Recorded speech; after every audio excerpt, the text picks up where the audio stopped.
In today's lecture, we're going to delve into an emotionally charged and ethically complex legal topic of abortion.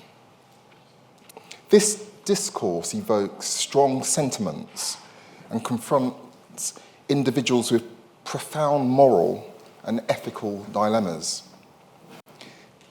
It's crucial to approach this subject with the utmost respect for the diverse perspectives and deeply held beliefs that people hold. Abortion is inherently a hard-edged question which forces us to grapple with the challenging intersections of law, morality, and personal autonomy. The Gresham College lecture that you're listening to right now is giving you knowledge and insight from one of the world's leading academic experts. Making it takes a lot of time, but because we want to encourage a love of learning, we think it's well worth it. We never make you pay for lectures, although donations are needed. All we ask in return is this: send a link to this lecture to someone you think would benefit, and if you haven't already, click the follow or subscribe button from wherever you're listening right now. Now, let's get back to the lecture. And as we traverse through the historical landscape of abortion laws in the UK, examining their impact on the Commonwealth Caribbean and drawing comparisons with global developments, we must be mindful of the profound implications this discourse holds. The urgency of addressing the decriminalisation of abortion becomes apparent, I would suggest, underlying the need for the law to confront this intricate and contentious issue. Let me start with a brief note about terminology. In this lecture, I'll be using the term pregnant women. Now that might sound straightforward to some, but it's not straightforward to others, because I realise that this is controversial, or can be controversial in some circles, and some people might prefer pregnant people. What do I mean? You see, the intention of this is not to erase all those who might be able to bear and have children. And of course, I recognise that there are some trans men and non-binary people who are able to get pregnant and who are also affected by abortion restrictions.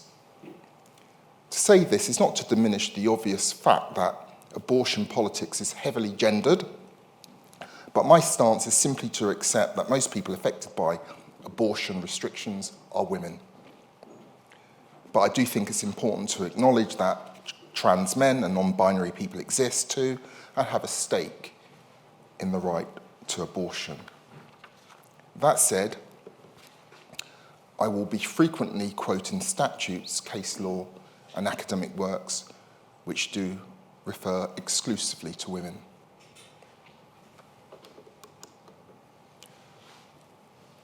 History. The history of abortion law in the UK. I'm going to give an overview of the history of abortion law in the UK. That law differs between England, Wales, and Scotland and Northern Ireland. My main focus will be on the English and Welsh position, but I do have a few things to say about the law of Scotland and Northern Ireland. There is uncertainty and controversy over how the English common law regulated abortion prior to 1803. It's clear that at common law, the point of quickening was an important threshold. I'll come back in a moment to what that means. A very early text, the Leges Henrici Primi, dating from the early 12th century, said, quote, "A woman shall do penance for 3 years if she intentionally brings about the loss of her embryo before 40 days. If she does this after it is quick, she shall do penance for 7 years as if she was a murderess." End of quote. This passage would appear to be concerned with the penance of ecclesiastical law rather than temporal criminal penalties. In the 13th century, Henry de Bracken wrote in his famous treatise on laws and customs of England, "If one strikes a pregnant woman or gives her poison in order to procure abortion, if the fetus is already formed or quickened, especially if it is quickened, he commits homicide. As Neil Jones writes in the 17th century, the common law tide began to turn against the view that abortion was a felony. Rather, by then, it was viewed as a misdemeanour.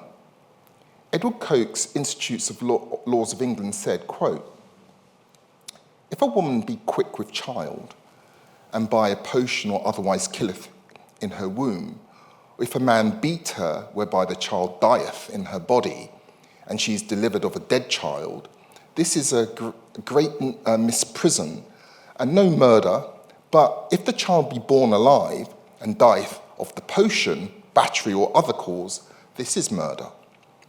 For in law it is accounted a reasonable creature in rerum natria when it is born alive." William Blackstone said in his 1765 Commentaries of Law of England, quote, "Life is the immediate gift of God, a right inherent by nature or in every individual, and begins in the contemplation of law as soon as an infant is able to stir in the mother's womb. For if a woman is quick with child, and by a potion or otherwise killeth in her womb, or if anyone beat her, whereby the child dieth in her body, and she is delivered of a dead child, this, though not murder, was by the antient law homicide or manslaughter. But at present it is not looked upon in quite so atrocious a light, though it remains a very heinous misdemeanour." So, in early modern England, abortion was a crime after quickening, although probably not a felony. However, there was a debate about when quickening occurred, as well as how the common law viewed abortion before quickening.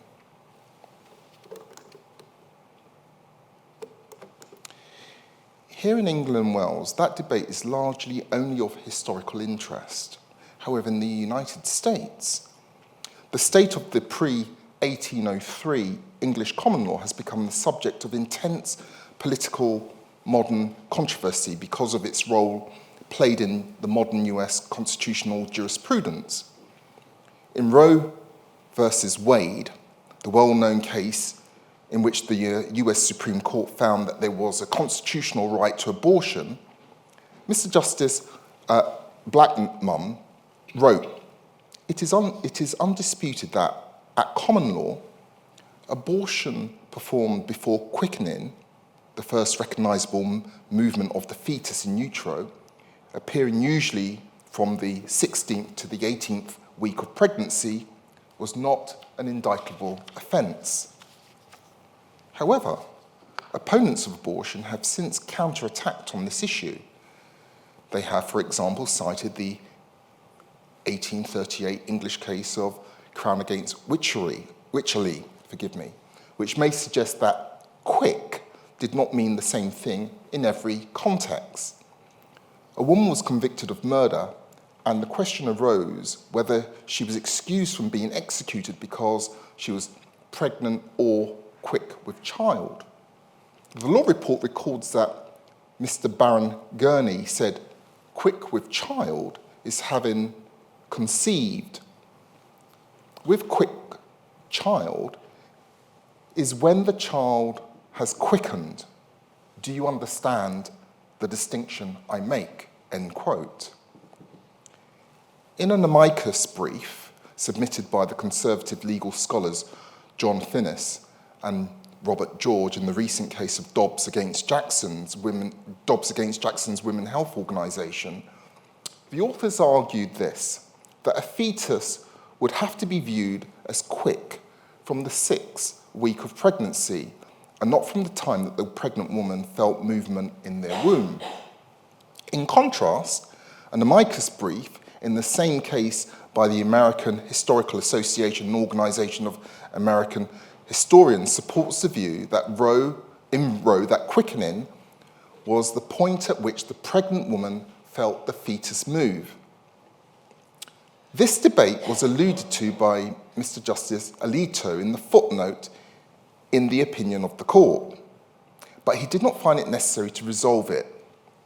Mr. Justice Alito also referred approvingly to the work of Joseph Della Penna.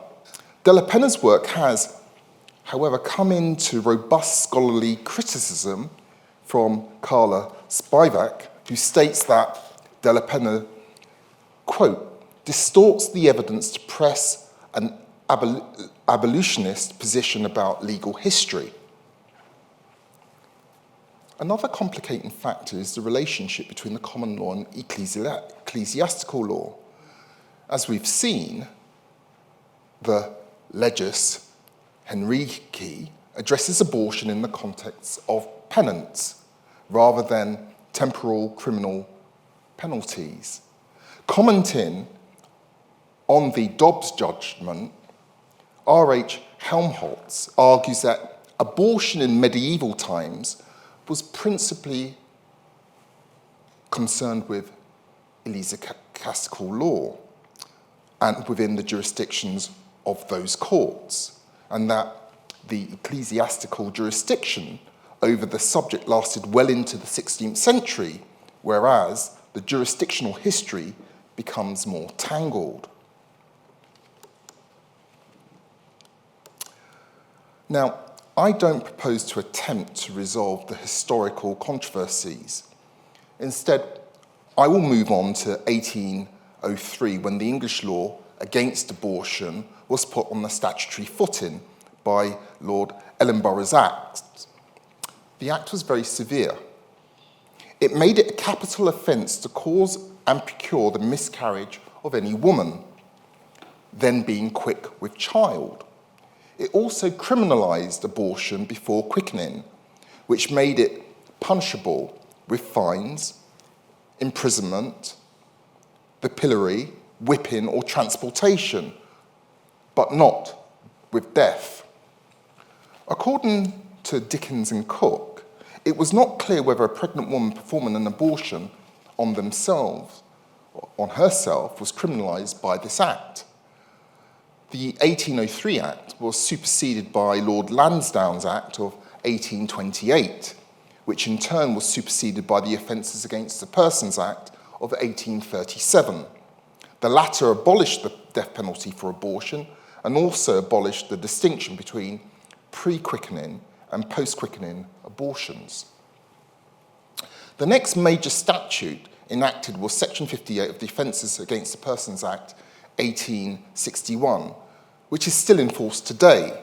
The section provided in relevant part, quote, every woman being with child who, with the intent to procure her own miscarriage, shall unlawfully administer to herself any poison or other noxious thing, or shall unlawfully use any instrument or other means whatsoever with the like intent, and whoever so, with intent to procure the miscarriage of any woman, whether she be or not be with child, shall unlawfully administer to her or cause to be taken by any poison or other noxious thing, or shall unlawfully use any instrument or other means whatsoever with the like intent, shall be guilty of a felony.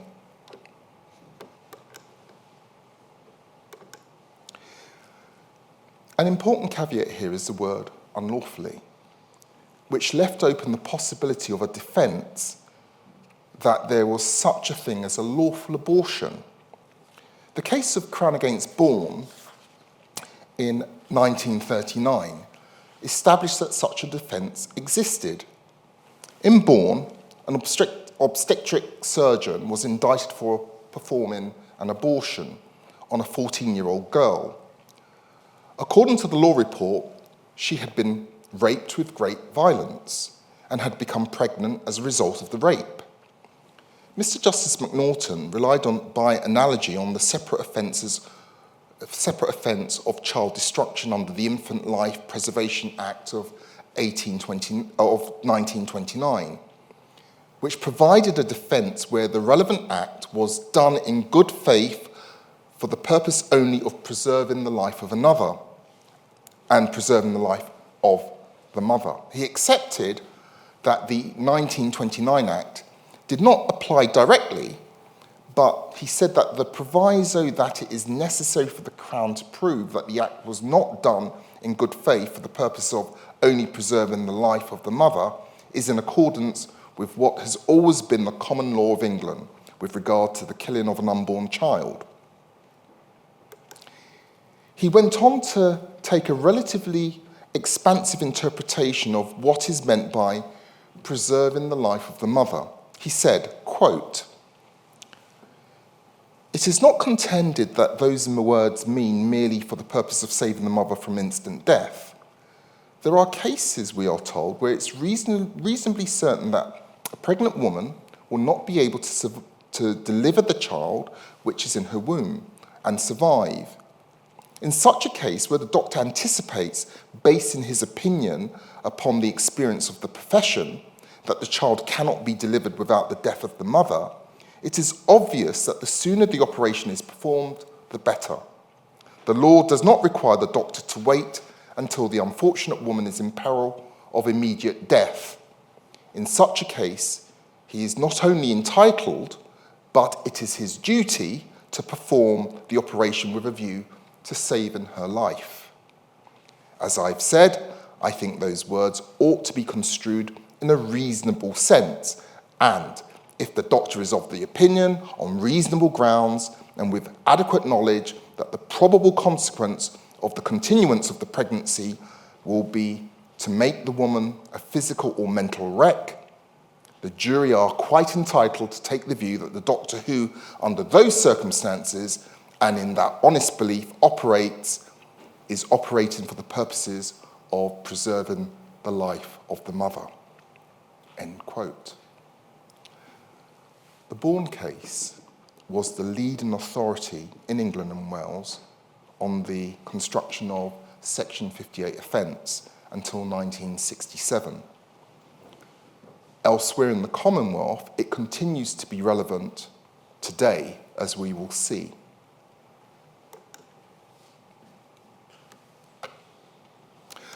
I need to say a little bit about Scotland. The 1861 Act never applied to Scotland, and up until 1967, abortion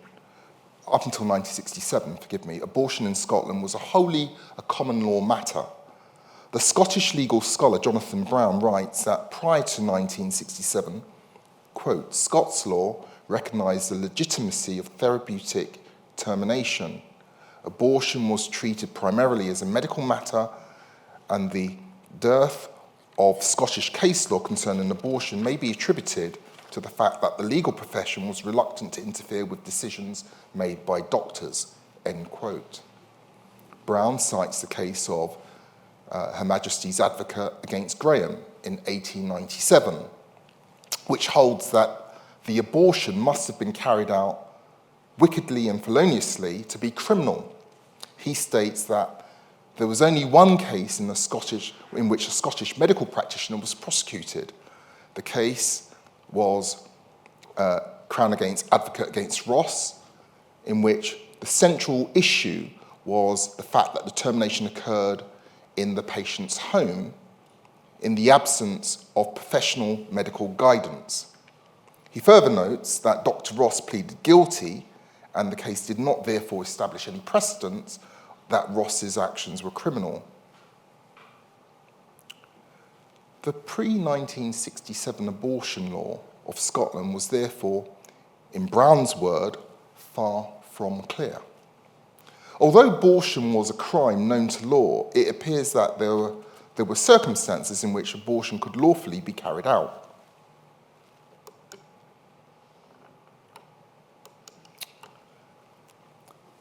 The next major development was the Abortion Act of 1967, which continues to be the governing law today in England, Scotland and Wales. It does not extend to Northern Ireland. The 67 Act did not repeal Section 58 of the 1861 Act, but provided an exception to it.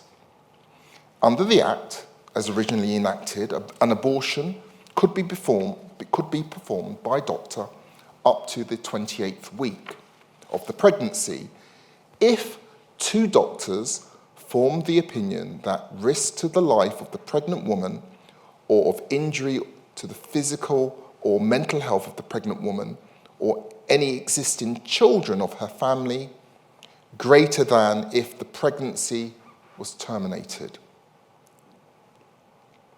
I'm using the word pregnant woman here because that's the language of the Act, but the Act also applies to trans men and non-binary people who are also pregnant.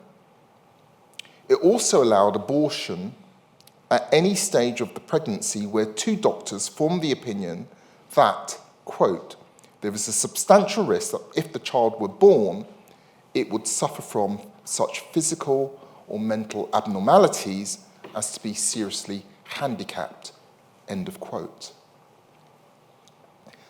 The Human Fertilisation and Embryology Act of 1990 amended the Act significantly. Abortion was now allowed up to the 24th week, not the 28th, where the continuance of the pregnancy would involve risk greater than if the pregnancy were terminated of injury to the physical or mental health of the pregnant woman or any existing children of the family. It was legalised at any stage of pregnancy where, quote, the termination is necessary to prevent grave permanent injury to the physical or mental health of the pregnant woman, or where the continuance of the pregnancy would involve a risk to the life of the pregnant woman greater than if the pregnancy were terminated. It remained the case that the opinion of 2 doctors was required. Pause in there. Although there are relatively liberal grounds for abortion, they fall a very long way short of permitting abortion on demand. It remains doctors, not the pregnant woman, who are the primary decision makers as to whether the criteria are met. As Fran Amory states, quote, abortion is still governed, albeit by the medical profession, rather than directly controlled by the state, end of quote. It is therefore entirely possible for a pregnant woman to be denied an abortion under the 1967 Act, in particular where they've missed the 24-week deadline and don't meet the more restrictive criteria for abortion after the deadline. Those pregnant who perform illegal abortions on themselves can be, and sometimes are, prosecuted. According to Zoe Williams, writing in The Guardian, there were only 3 prosecutions in Great Britain for illegal abortions between 1861 and November 2022. But since December 2022, 6 women have been charged for illegal abortions.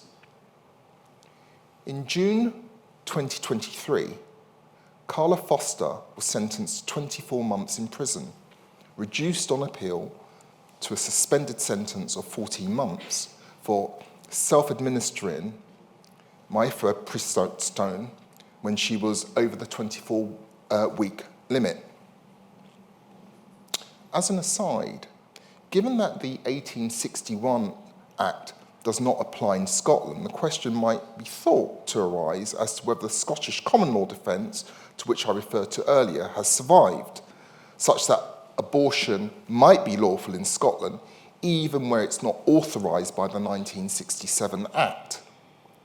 However, the Inner House of Court of Session in Dugan against Greater Glasgow and Clyde Health Board in 2013 held that there was no such residual ability at common law to carry out an abortion. The case went on appeal to the Supreme Court in 2015, but not on this point. Let's turn to Northern Ireland. The 67 Act was never extended to Northern Ireland. Abortion remained generally illegal in Northern Ireland until recently. In Northern Ireland Human Rights Commission application for judicial review in 2018, the Supreme Court was deeply divided on a challenge brought by the Northern Ireland Human Rights Commission on Northern Ireland's abortion laws. The majority held that the Commission had no stand-in to bring the challenge. However, all the justices expressed their views on the merits anyway. A majority held that the prohibition on abortion in cases of a fetal abnormality and rape or incest breached Article 8 of the European Convention on Human Rights, the right to private and family life. Two justices went further. They said that they would have found it incompatible with Article 3, the prohibition on inhuman and degrading treatment as well. Another two justices found no breaches of Article 3 or Article 8. Parliament has since stepped in. The Northern Ireland Executive Formation Act 2019 repealed sections 58 and 59 of the 1861 Act under the law of Northern Ireland with retrospective effect. Regulations were subsequently made in 2020 and approved by both houses in Parliament, which provide for a new legal regime regulating abortion in Northern Ireland, which is significantly different than in England and Wales. So that's the UK's position in a nutshell. What about the Commonwealth Caribbean? Well, as you know, I've touched upon the Commonwealth Caribbean in many areas over the course of my lectures. And in the case of abortion, it's just as interesting. The short answer is that it varies widely. In some Commonwealth Caribbean jurisdictions, such as Antigua and Barbuda, where I practice, as well as in Jamaica and Trinidad and Tobago, the relevant law is copied from the English 1861 Act. The law in these jurisdictions is therefore that which applied in England prior to 1967, including the Bourn judgment. Conversely, some other jurisdictions have enacted legislation that has significantly liberalised their abortion laws. This includes the Medical Termination of Pregnancy Act 1983 in Barbados and the Medical Termination of Pregnancy Act 1995 in Guyana. Time today doesn't permit an exhaustive survey of these laws. But one can see, therefore, that the British and Commonwealth approach to abortion law is not uniform.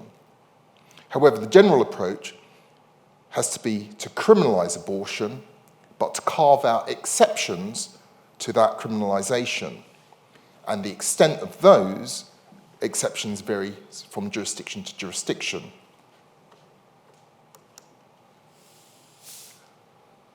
The international context. These developments have happened against a backdrop of a highly contentious international debate on abortion. Recent years have seen the liberalisation of abortion laws in some jurisdictions and a tightening of restrictions in others. A September 2023 paper by Cardenas, Singh and Harpin and Sadinsky highlights the development of international human rights law around abortion. They highlight that in 1999, the Committee for the Elimination of Discrimination Against Women, or CEDAW Committee, published its General Recommendation 24, which called for the decriminalisation of abortion. In 2003, the African Union enshrined the right to abortion in certain circumstances in the Maputo Protocol.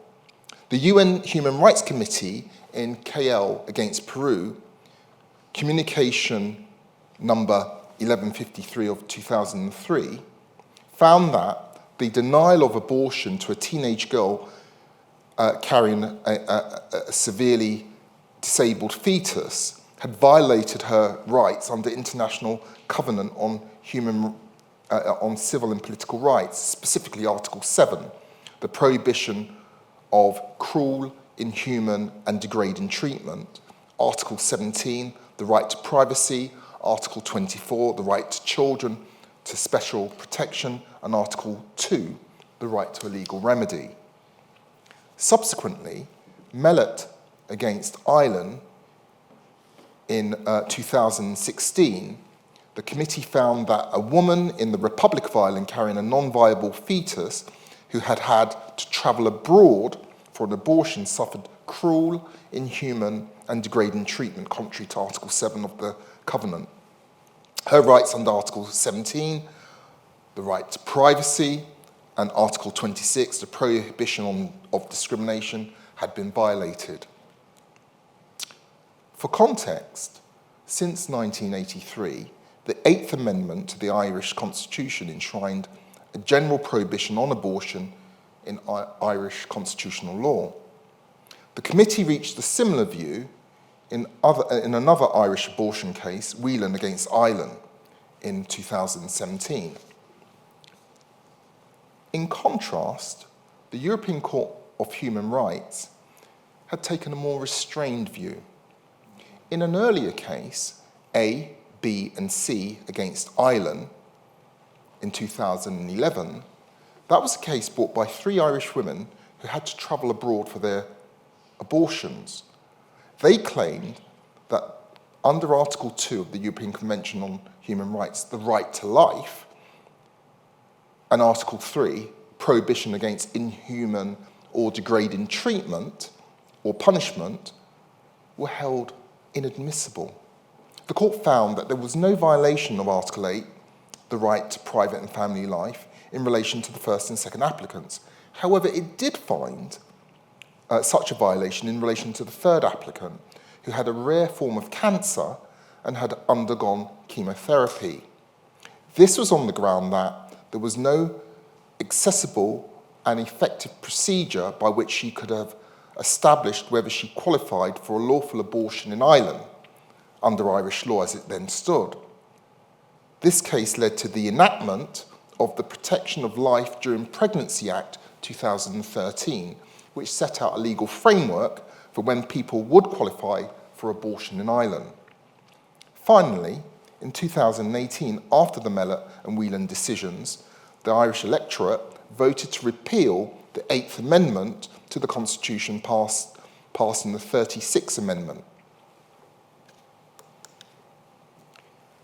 Let's travel to Canada. The criminal law has effectively imposed no restrictions on abortion since the judgment of Morgenthaler in 1988, which struck down the provisions of the criminal code governing abortion as unconstitutional. Conversely, the United States has recently seen highly controversial changes in the opposite direction. In Dobbs against Jackson's Women's Health Organization, the US Supreme Court overruled its own judgment in Roe against Wade and held that there was no constitutional right to abortion. Dobbs did not impose a national abortion ban, rather it left it up to state legislatures to decide whether or not abortion should be legal in their respective states. Otley and Fletcher, writing in the Medical Law Review, have reviewed the consequences of Dobbs 1 year on. They highlight that following Dobbs, the landscape of abortion access across 50 states has become disparate and reflective of state-based preferences. So whether a pregnant woman can access abortion in the United States is now a postcode lottery, depending on which state they happen to live in. This, of course, disadvantages poorer people, who are less likely to be able to travel to another state to access abortion. For that matter, even before Dobbs, there was already significant practical restrictions on abortion access in some states, which were permissible under the pre-Dobbs case law. As Leslie Regan states, these included, quote, mandatory 24 to 72 hour long waiting periods, parental notification requirements for people under 18, forced reading of false scripts about the dangers of abortion to patients in advance of the procedure, vaginal ultrasounds, and state-mandated sexual assaults, end quote. We have seen that Mr. Justice Alito's leading judgment in Dobbs drew heavily on English and early American legal history. But that history is contested terrain. Leslie Regan states that the majority opinion gets the history egregiously wrong.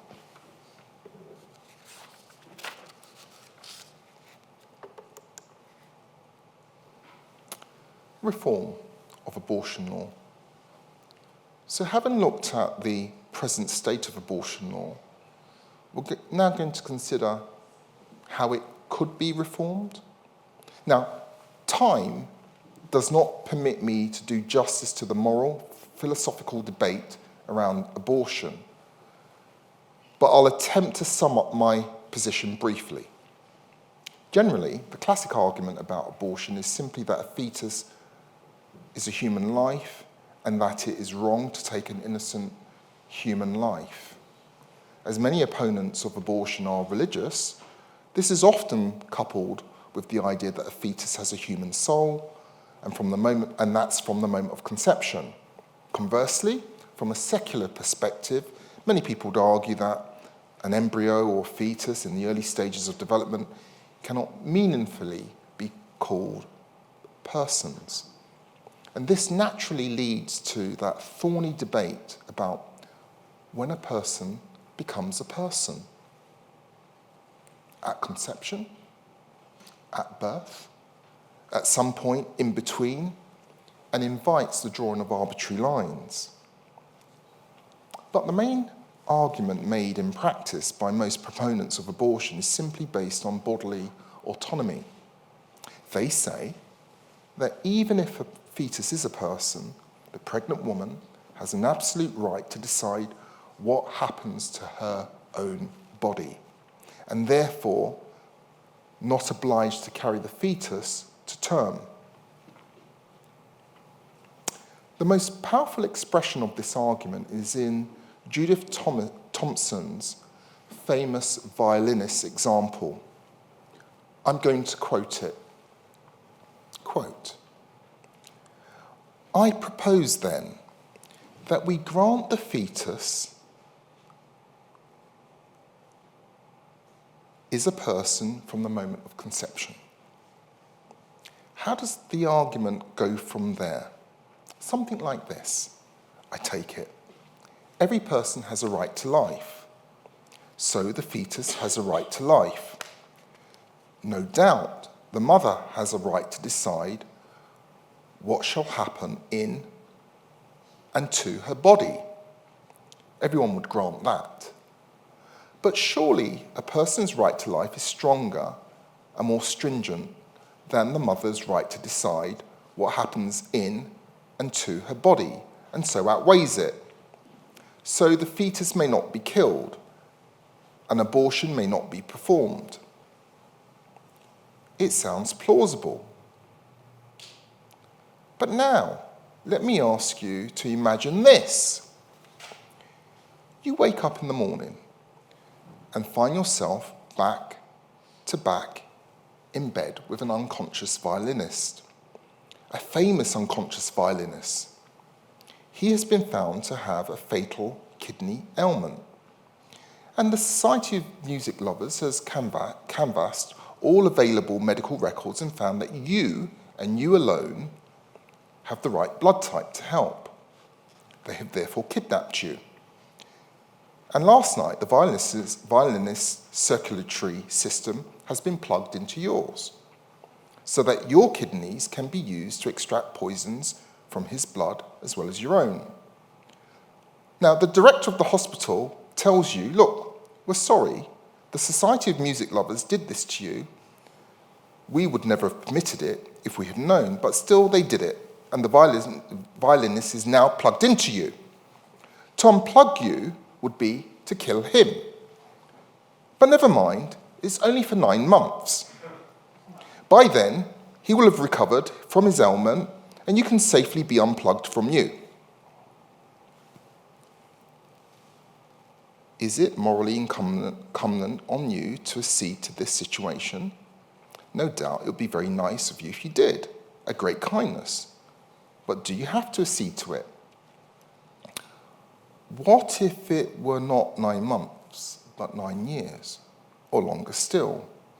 What if the director of the hospital says, tough luck, I agree, but now you've got to stay in bed with the violinist plugged into you for the rest of your life? Because remember this, all persons have a right to life, and violinists are persons. Granted, you have a right to decide what happens in and to your body, but a person's right to life outweighs your right to decide what happens in and to your body. So you cannot ever be unplugged from him. I imagine you would regard this as outrageous, which suggests that something is really wrong with that plausible sounding argument I mentioned a moment ago. End quote. This is a very powerful argument. Its attraction is that it does not require us to engage at all with the question of when a fetus becomes a person, because even if it is a person, the pregnant woman has no obligation to carry it to term. If that is right, it follows that a pregnant woman who wants an abortion is in principle entitled to one, or at least that the criminal law should not interfere with her choice. This inexorably leads to the question, the proposition that abortion law should be further liberalised as to decriminalise abortion in all or almost all circumstances. As we've seen, this is not merely a theoretical issue, as there have been numerous, or I should say an increase in prosecutions in England and Wales for illegal abortions. Another key point is that restrictive abortions do not necessarily lower abortion rates, and that, conversely, they lead to many more unsafe backstreet abortions. This can have devastating effects on the health of pregnant women, usually from poorer sections of the community, who have no choice but to resort to such abortions. In the context of Trinidad and Tobago, where the English pre-1967 law still prevails, Glenys Hyacinth and Crystal Brezan wrote in 2012, quote, "The criminal law is a major cause of the public health problem relating to abortion in Trinidad and Tobago and may be seen as a leading cause of maternal morbidity.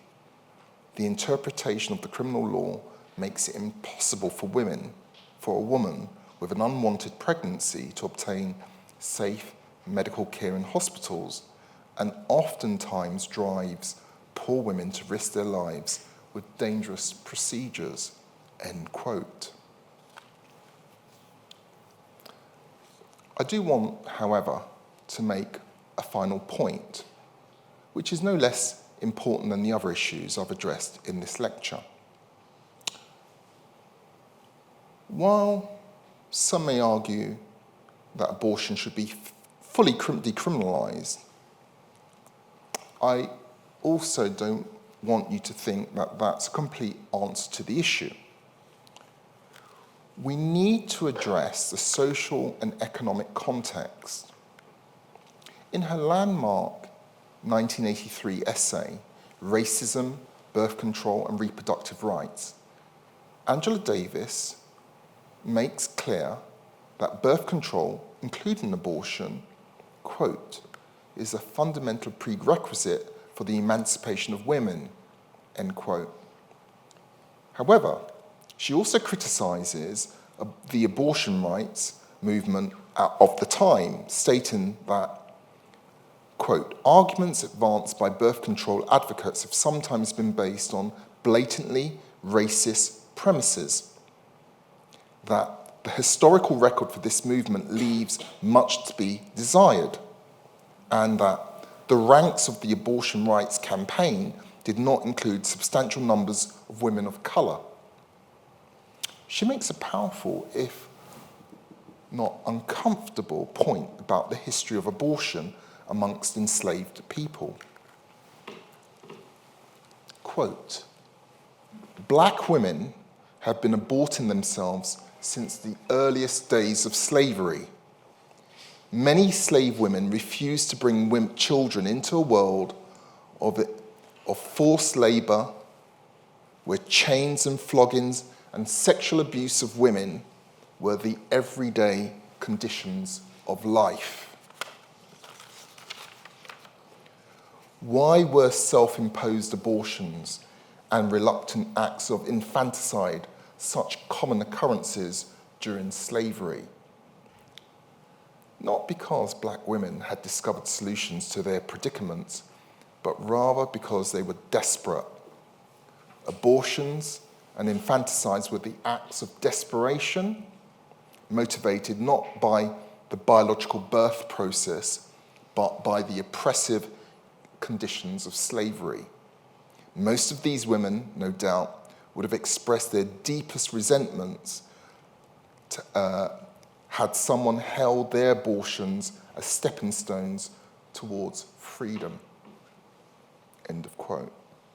She goes on to say, quote, what is urgently required is a broad campaign to defend the reproductive rights of all women, and especially those women whose economic circumstances often compel them to relinquish the right to reproduction itself, end quote. She goes on to describe the practice of forced sterilizations of black, native and Latinx people in US history.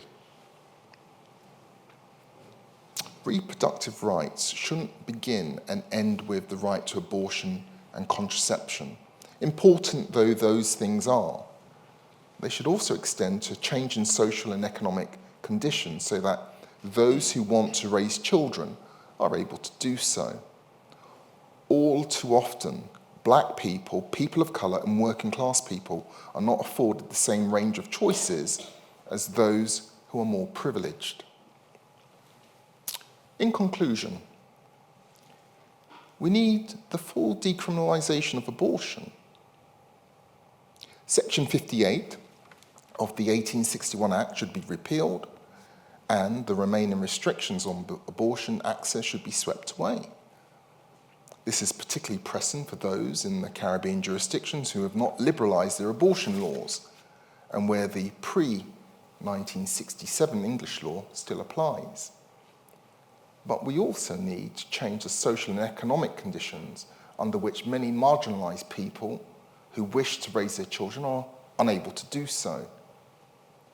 That means a radical redistribution of wealth and power, and the policies that support working class parents, such as a universal basic income, council housing, rent control, free childcare. But hey, maybe I'm just talking pie in the sky. Thank you.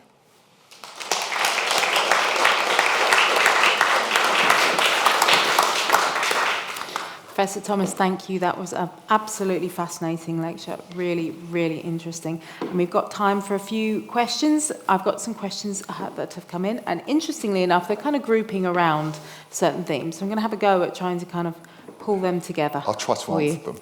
Okay. No guarantees.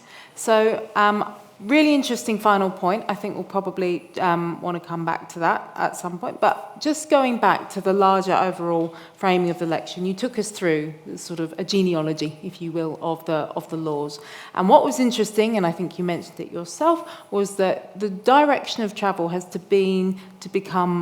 have more legislation around abortion and getting more and more specific about the caveats. Yes. Or the conditions under which.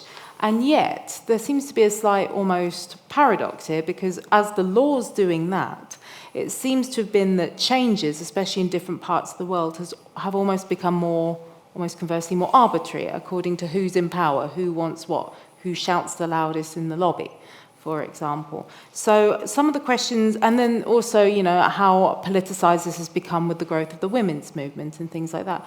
So what's the law doing in all this? I mean, there seems to be, on the one hand, very specific, a process of becoming more specific legally, and yet this is becoming more kind of fraught and arbitrary in politics and fraught in social politics. How are these spaces talking to each other? Let me look at this from what's happened in the United States.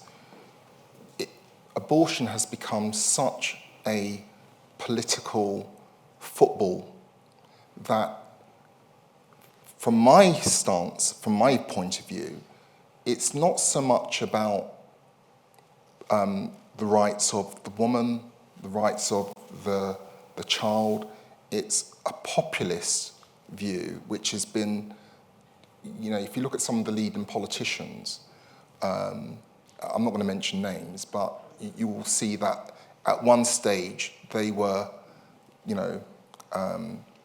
in favour of liberalisation, and then all of a sudden, because it's become fairly popular particularly on the right, to become less liberal, there's been that switching. So it's really, and you can see strands of that coming through in other in other parts of the world. There's a touch of that here in the UK as well. Although we've got fairly liberal laws compared to other parts of the world. So I don't know is the real answer as to why it's moving in certain directions, and it appears to be like this moral, ethical football. But I suspect that, as opposed to some grand philosophical debate, politics really enters into it, and that's the feeling that I certainly have when I look at this in a depressing way, when I look to see what's happening in the States. But are we moving into a space where someone who comes to power can just change everything? Sort of how vulnerable is the legislation we've got? Because it seems, that was a potted history, right? So we're probably not seeing a lot of the kind of legwork that went in between changes. If you'd asked an American, when I say an American, I'm talking about someone from the United States, a couple of years ago, how entrenched they thought their abortion rights were, they would have said, these are untouchable. These are constitutional. This is, constitutionally entrenched. We've got Roe versus Wade. There isn't a problem. A couple of years later, there's a real panic as to whether or not, abortion might be banned outright, and in certain states, that's certainly the aim. So, I suppose it's what we would say in relation to all our rights. I don't think you can ever be complacent in relation to the rights that we fought for. Rights that can be given, can be taken away. You listed a lot of the case law referring to Ireland, but the biggest impetus for change in Ireland was the death of Savita Halappanavar of sepsis in hospital when doctors refused to give her a termination and killed her. Does that happen in other countries? Or, you talked about how restrictive it is in the Caribbean. How come that hasn't happened elsewhere already? Well, that case was really extreme, and I think what it takes for big cases to move politicians to act, and therein lies the problem. We shouldn't have to have women lives literally put on the line before there's movement in the law. So changes will happen in a similar way when people die. That's a tragedy. I'd like to come back to your final point about the larger social economic context in which we're having this discussion. So, and again, picking up on earlier, this idea that our current legal and political systems, they're quite vulnerable to change, possibly not adequate enough separation of powers, who knows, maybe we won't go down that line. But what can the law where can the law intervene in changing anything about the larger context in which this debate is happening? Or does law always come out as a sort of servant of the context that's producing it? Can anything be done from a legal point of view to create the kind of equity that you're talking about? Well, herein lies the problem. And this is why I chose abortion. Can I just bring everybody back to this series of lectures that I'm doing? Hard edge questions, where hard edge questions, the law, morality intersect. There's always going to be problems with it. But, you've got on the one hand, even if you look at how the European Court on Human Rights has been dealing with this, tiptoeing around the edges, trying to reconcile decisions with, the members of the court. And what that says to me is, judges struggle to get this right.